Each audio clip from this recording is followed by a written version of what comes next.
Assalamualaikum warahmatullahi wabarakatuh. Saya Muhammad Akinafa bin Aimi. Saya akan membentangkan bahagian pengendalian. Sistem menyejuk kenderaan berfungsi untuk memastikan enjin sejuk dan memastikan suhu kekal panas dan untuk beroperasi dan cekak dengan bersih.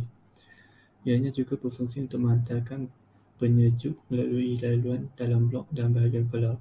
Apabila penyejuk melalui bahagian ini, ia mengambil haba daripada enjin. Cecair yang dipanaskan kemudian melalui hos ke radiator. Komponen utama sistem penyejuk ialah pam air, pam beku, termostat, radiator, penyejuk teras pemanas, penutup tekanan, tangki limpahan dan hos. Okey, untuk proses pembinaan, radiator kendaraan diperbuat daripada dua tangki mengepala yang diperbuat daripada logam atau plastik yang disambungkan oleh teras dengan banyak laluan nipis. Lapisan kepingan logam bertindan yang telah diratakan untuk membentuk saluran. Radiator telah dihasilkan daripada lembaga selama bertahun-tahun. Radiator moden mempunyai teras aluminium. Berbanding dengan bahan konvensional, struktur ini lebih terdedah kepada kerosakan dan sukar untuk diperbaiki. Radiator yang diperbuat daripada sarang lebah adalah teknik pembinaan terdahulu. Okey, untuk bahan sistem penyejukan, alloy besi, tuang atau aluminium tuang digunakan untuk blok silinder, kepala silinder, pancar rongga masuk, pam penyejuk dan alur keluar penyejuk. Loyang tempat atau aluminium tempat digunakan untuk radiator dan teras pemanas. Untuk radiator, loyang dan teras pemanas, bateri pelambung tinggi digunakan untuk penyambung komponen. Keluli bercak kerap digunakan untuk komponen kecil seperti pam lubang, teras dan penutup rumah penyejuk. Okay, sekarang kita beralih kepada teknologi. Seperti kita tahu, enjin menggunakan minyak, petrol ataupun diesel untuk melakukan pembakaran, dan pembakaran itu akan menghasilkan tenaga yang sangat panas dan akan pada masa sama akan menggerakkan kereta. Jadi disebabkan panas atau haba tersebut, maksudnya enjin itu perlu disejukkan untuk melekatkan kerosakan seperti berlubang, enjin retak atau pecah. Sedia maklum, penurunan suhu memainkan peranan yang penting dalam menjaga kondisi enjin. Asas kepada penurunan suhu datang dari sumber air ataupun udara. Berdasarkan konsep sama, asas sistem penyejukan enjin bergantung pada sekitaran cecair. Cecair yang menjadi kebiasaan pada permulaan industri adalah air, dan apabila semakin berkembang teknologi, air tersebut ditambah dengan bahan aditif dihasilkan bagi menggantikan air biasa untuk menyejukan yang lebih baik. Okay, sekarang kita beralih kepada peralatan ataupun komponen yang digunakan dalam sistem menyejukan kereta ini. Antaranya ialah radiator. Radiator digunakan untuk menyejukkan air yang telah panas. Apabila air tersebut lalu dekat sikit air, iaitu dalam enjin, dan air itu akan disejukkan kembali dengan kipas yang meniup udara dan sebagian oleh aliran udara yang diisi oleh gerakan kadapan kenderaan. Selanjutnya, injak termostat. Injak termostat adalah untuk menghalang aliran air dari enjin ke radiator supaya enjin mudah mencapai suhu operasi cekap maksimumnya. Kemudian, pam air. Pam air digunakan untuk mengepam air yang beredar. Seterusnya, kipas. Kipas ni memainkan peranan yang penting kerana ia disediakan di belakang radiator dan ia meniup udara ke atas radiator untuk tujuan penyejukan. Seterusnya, jaket air. Jaket air adalah penyejuk disediakan di sekeliling silinder. Seperti kita tahu tadi, kepala silinder, tempat duduk dan mana-mana bahagian yang hendak disejukkan. Dan akhir sekali, campuran beku.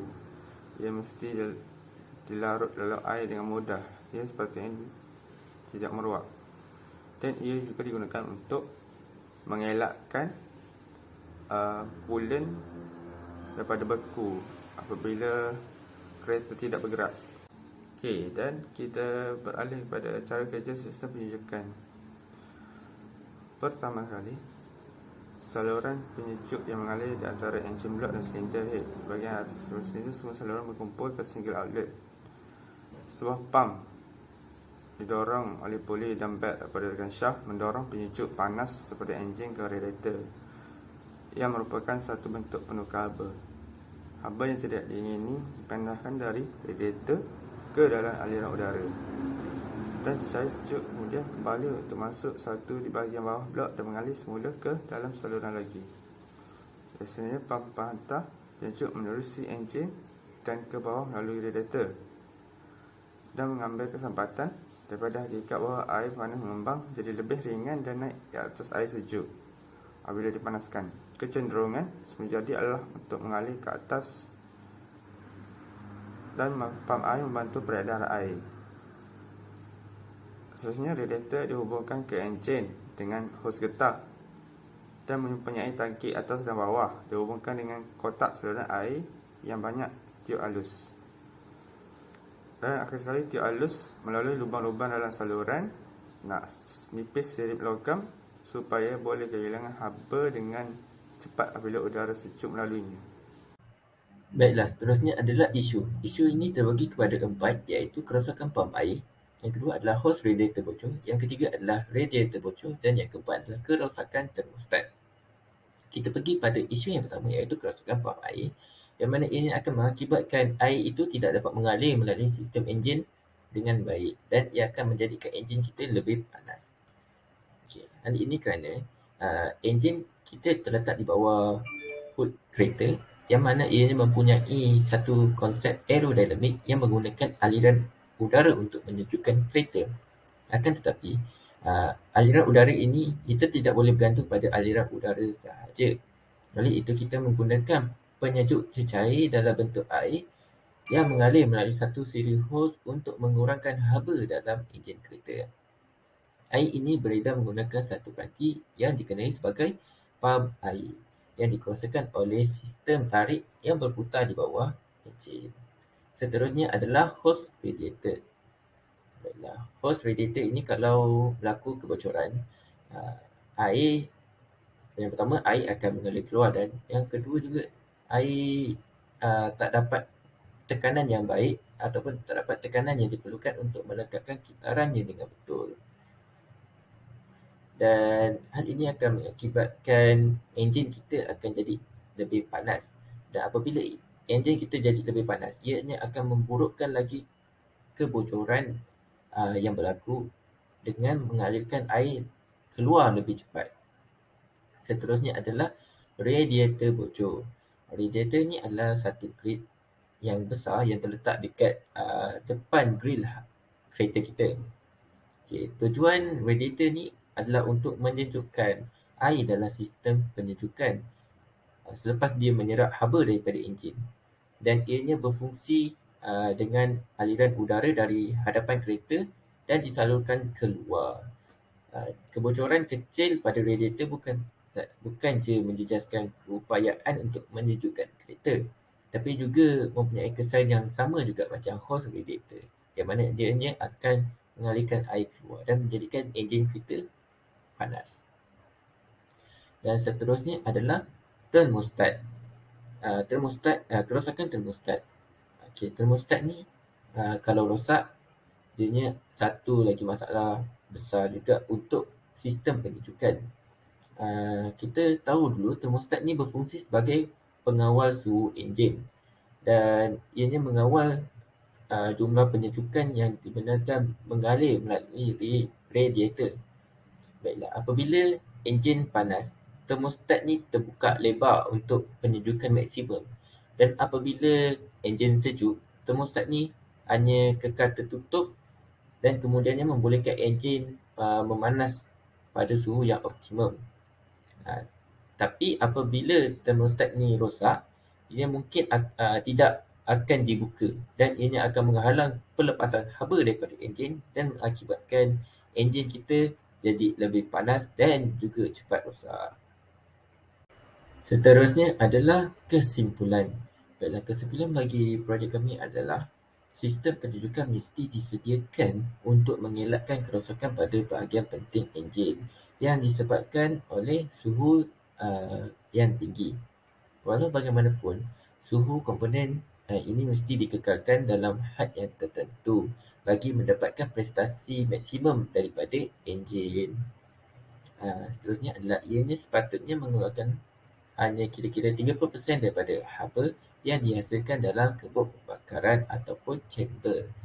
Dan seterusnya adalah penjujukan enjin yang terlalu banyak adalah tidak bagus kerana ianya boleh mengurangkan kecekapan haba pada enjin. Contohnya, pada kita mula-mula ingin start enjin kereta, ianya lambat untuk memanaskan enjin. Dan yang terakhir adalah sistem penyejukan yang baik harus mengeluarkan haba pada kadar yang lebih cepat apabila enjin sedang dipanaskan. Seterusnya adalah cadangan. Baiklah, ini adalah cadangan daripada kumpulan kami. Yang mana pertama adalah pemeriksaan bagi enjin, terutama pada bahagian sistem penyejukan ataupun cooling system, haruslah dibuat secara berkala.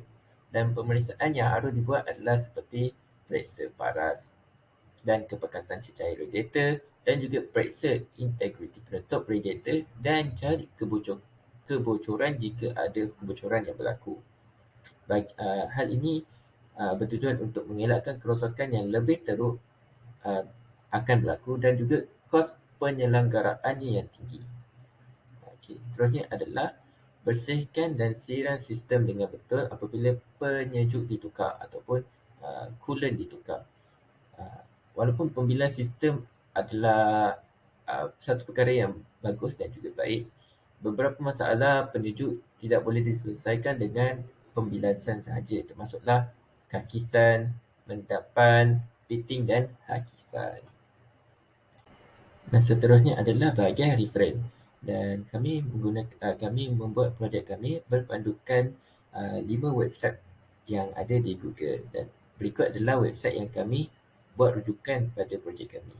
Itu sahaja daripada kumpulan kami. Sekian, terima kasih.